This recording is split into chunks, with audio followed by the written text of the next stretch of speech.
வணக்கம் and welcome to cooking Tamil.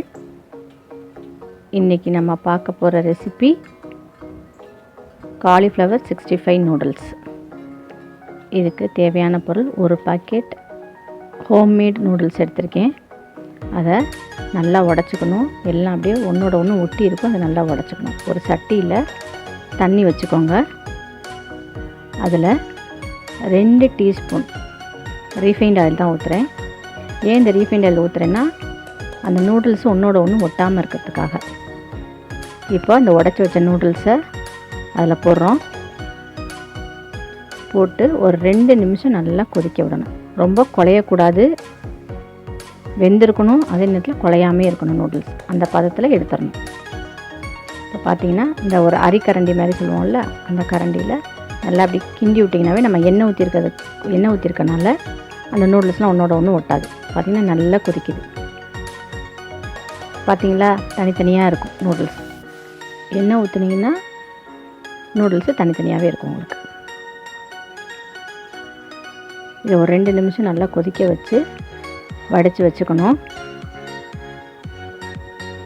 வடித்த உடனேயே அந்த சூட்டோடைய நூடுல்ஸ் இருக்கிற அந்த சூட்டோடையே ஒரு பெரிய தட்டில் ஒரு 2 டீஸ்பூன் ஆயில் விட்டு தடவிக்கிட்டு அதுக்கப்புறம் இந்த நூடுல்ஸை அதில் கொட்டணும். பார்த்திங்கன்னா இப்போ நான் சொன்ன மாதிரி ஒரு பெரிய தாம்பாளம்னு சொல்லுவாங்கள்ல, அதில் ஒரு பெரிய தட்டு, அதில் ஒரு 2 டீஸ்பூன் ஆயில் விட்டுக்கிறோம். ஆயில் விட்டு நல்லா அந்த ஆயிலை ஃபுல்லாக அந்த தட்டு பூரா பரவுற மாதிரி தடவி விட்டுட்டு அதில் இந்த வடித்து வச்சுருக்க நூடுல்ஸை கொட்டிடணும். ஏன் இது எப்படி பண்ணுறோன்னா, நூடுல்ஸை ஆற வைக்கிறதுக்கு. அப்படியே அந்த வடித்தட்டோடய வச்சிட்டிங்கன்னா மறுபடியும் என்ன ஆகும், நூடுல்ஸ் எல்லாம் வந்து ஒன்றோட ஒன்று ஒட்டின மாதிரி ஆயிரும். என்ன பண்ணணும், நல்லா அப்படியே ஒரு தட்டில் எண்ணெய் தடவி ஆற வச்சிட்டிங்கன்னா இந்த தட்டுலேயே அந்த நூடுல்ஸ் ஒட்டாது உங்களுக்கு. இப்போ எண்ணெய் ஊற்றாமல் நீங்கள் நூடுல்ஸ் அப்படியே போட்டு ஆற வச்சிங்கன்னா அந்த தட்டுலேருந்து அந்த நூடுல்ஸை ஆறினதுக்கப்புறம் எடுத்திங்கன்னா கொஞ்சம் கொஞ்சம் நூடுல்ஸ் அதில் ஒட்டும். இப்போ பார்த்தீங்கன்னா அந்த நூடுல்ஸ் ஒட்டாது உங்களுக்கு, இந்த தட்டுலேயே ஒட்டாது. இப்போ அதை ஒரு 10 நிமிஷம் ஆற வச்சிடணும்.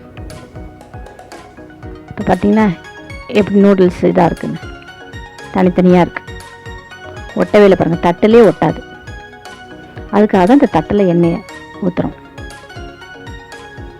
பார்த்திங்கன்னா நல்லா உதிரி உதிரியாக இருக்கும், கடையில் செய்கிற மாதிரியே இருக்கும். இப்போ இதுக்கு நான் 2 கேரட் எடுத்திருக்கேன், 3 பெரிய வெங்காயம், ஒரு 100 முட்டைக்கோஸு, ஒரு கேப்சிகம் 1, குடமிளகா, ஒரே ஒரு பச்சை மிளகாய். இப்போ ஒரு பெரிய கடாயில் ஒரு 3 டீஸ்பூன் ரீஃபைண்ட் ஆயில் ஊற்றிக்கிறோம்.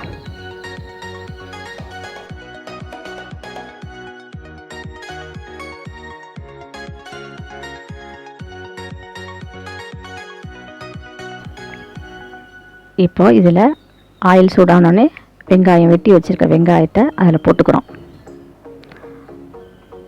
நூடுல்ஸை பொறுத்த வரைக்கும் எல்லா காயும் வந்து ரொம்ப 100% குக் ஆகணும் இல்லை, அதாவது 95% குக் ஆனால் போதும். அதுமாதிரி தான் நூடுல்ஸ், ஏன்னா அதுதான் நல்லாயிருக்கும். இப்போ இதில் 2 லைட்டாக வதக்கி விட்டுட்டு, வெங்காயத்தை லைட்டாக வதக்கி விட்டுட்டு அதில் 2 முட்டையை நான் சேர்த்துக்கிறேன். அதையும் நல்லா கிண்டிக்கணும், அடி பிடிக்காமல் கிண்டிக்கணும். முட்டை போட்டோன்னே ஒட்டும். அந்த முட்டை அடி பிடிச்சின்னா ஒரு வாடை வரும். அந்த வாடை வராமல் நல்லா கிண்டிக்கணும்.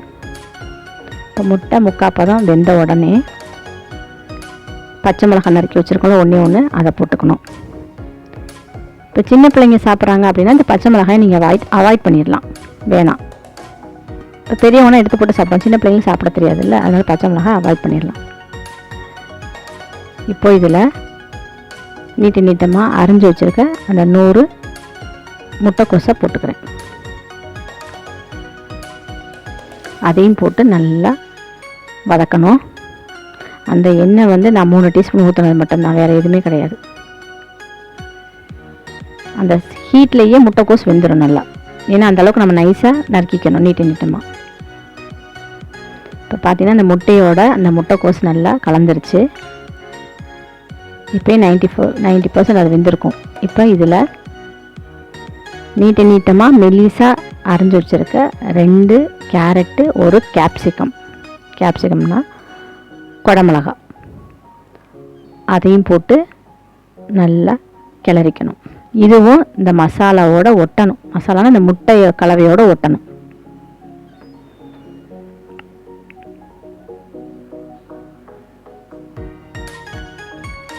இதை ஒரு 5 நிமிஷம் அப்படியே விட்டுட்டு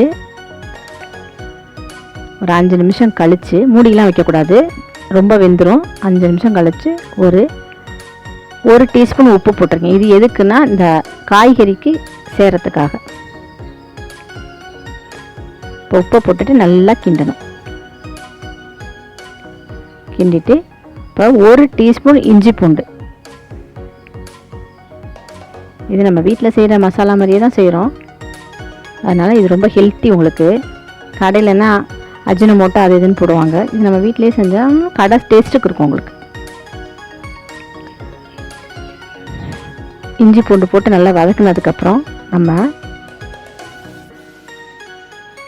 ஆற வச்சுருக்க இந்த நூடுல்ஸை இதில் கொட்டிக்கணும். நல்லா நீட்டமாக இருக்கும். இப்போ அந்த நூடுல்ஸ் பேக்கெட்டோடு வருதில்ல உங்களுக்கு அந்த மசாலா, அந்த மசாலாவையும் இதில் சேர்த்துக்கிறோம். நான் வாங்கியிருக்கிறது ஹோம்மேடு நூடுல்ஸு. அதுதான் நல்லா உங்களுக்கு இருக்கும். இந்த நூடுல்ஸ் செய்கிறதுக்கு, இது மாதிரி நூடுல்ஸ் செய்கிறதுக்கு அதுதான் நல்லாயிருக்கும். இப்போ இதில் ஒரு டீஸ்பூன் மிளகுத்தூள் சேர்த்துக்கிறேன். ஒரு டீஸ்பூன் மிளகாத்தூள், அதோடு சேர்த்து கொஞ்சம் உப்பு. இந்த உப்பு எதுக்குன்னா இப்போ நம்ம நூடுல்ஸில் சேரணும், அதுக்காக உப்பு பார்த்து போட்டுக்கணும். ஏற்கனவே நம்ம காய்கறிக்கு போட்டிருக்கோம். இப்போ நூடுல்ஸ் போடும்போது பார்த்து சேர்த்துக்கணும். நம்ம உப்பு ரொம்ப சேர்த்தக்கூடாது, கறிக்கிற மாதிரி. இப்போ பார்த்திங்கன்னா இந்த மசாலாவெல்லாம் அதில் சேர்கிற மாதிரி நல்லா நூடுல்ஸை கிண்டி விட்டாச்சு. இப்போ நம்ம காலிஃப்ளவர் 65 போட்டு தனியாக நாங்கள் வச்சுருக்கோம், சின்ன சின்ன பீஸாக. அந்த 65ஐ இதில் போட்டுக்கிறோம். இதை பார்க்குறதுக்கு சிக்கன் டேஸ்ட்டு உங்களுக்கு தெரியும். இந்த காலிஃப்ளவர் 65யும் உங்களுக்கு ஏற்கனவே நம்ம சேனலில் போட்டிருக்கோம் எப்படி செய்கிறதுன்னு. இந்த காலிஃப்ளவர் 65 இப்போ போட்டு இதில் நூடுல்ஸில் போட்டு நல்லா கிளறிக்கணும். பார்க்கும்போதே நல்லா கலர்ஃபுல்லாக சாப்பிடணும் போல் இருக்கும் உங்களுக்கு. காலிஃப்ளவரை பெரிய பெரிய பீஸாக போடக்கூடாது, சின்ன சின்ன பீஸாக போட்டுக்கணும். இப்போ நூடுல்ஸ் ரெடி ஆயிடுச்சு. பார்க்கவே கலர்ஃபுல்லாக இருக்குது, நல்லாயிருக்கும், சாப்பிட்றதுக்கு டேஸ்ட்டாகவும் இருக்கும். நீங்கள் இந்த நூடுல்ஸை செஞ்சு பாருங்கள் உங்கள் வீட்டில். இந்த வீடியோ உங்களுக்கு பிடிச்சிருந்ததுன்னா லைக் பண்ணுங்கள், ஷேர் பண்ணுங்கள், சப்ஸ்கிரைப் பண்ணுங்கள். உங்கள் ஃப்ரெண்ட்ஸ் அண்ட் ரிலேட்டிவ்ஸுக்கு எங்கள் சேனலை பற்றி சொல்லுங்கள். நன்றி, வணக்கம்.